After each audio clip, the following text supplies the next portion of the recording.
Chères sœurs et frères, bonjour, Dieu vous bénisse.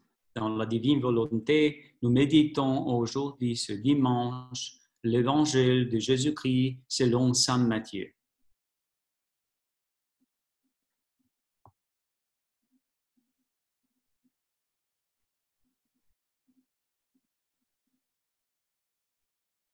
En ce temps-là, Jésus disait à ses apôtres, « Ne craignez pas les hommes.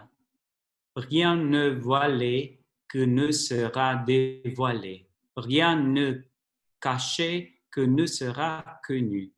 Ce que je vous dis dans le ténèbre, dites-le en pleine lumière.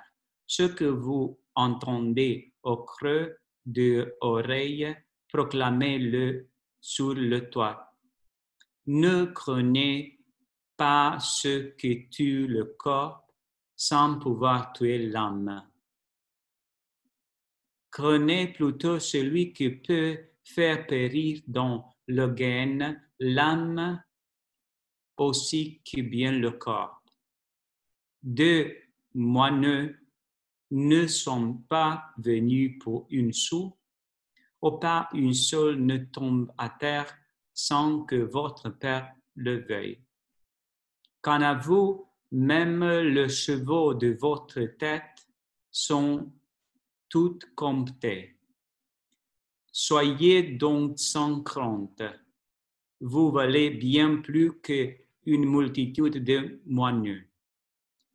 Quiconque se déclare pour moi devant les hommes, moi aussi je me déclarerai pour lui devant mon Père qui est aux cieux.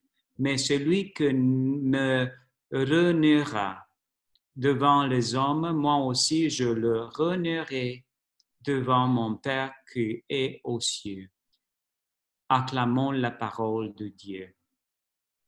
Cette parole de Dieu nous dit, ne avez pas peur.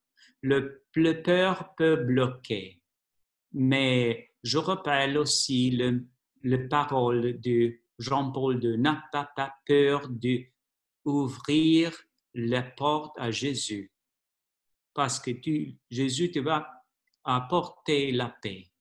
La paix aussi, le courage sont des personnes qui veulent vivre dans la volonté de Dieu. La Vierge Marie, dans la méditation de le jour 13 de la royaume du ciel de notre règne, la Vierge Marie raconte à lui Spicaretta comme elle dit, ce sont des conditions parce que la volonté de Dieu entre dans le cœur de la personne, la paix et aussi le courage. Et voilà, c'est comme nous préparons pour vivre dans la volonté de Dieu. Et je rappelle aussi la parole de notre pape François en disant « N'aie pas peur d'être sainte, n'aie pas peur à la sainteté. Dieu Père nous a préparés, nous a appelés dans le sang de notre mère à la sainteté.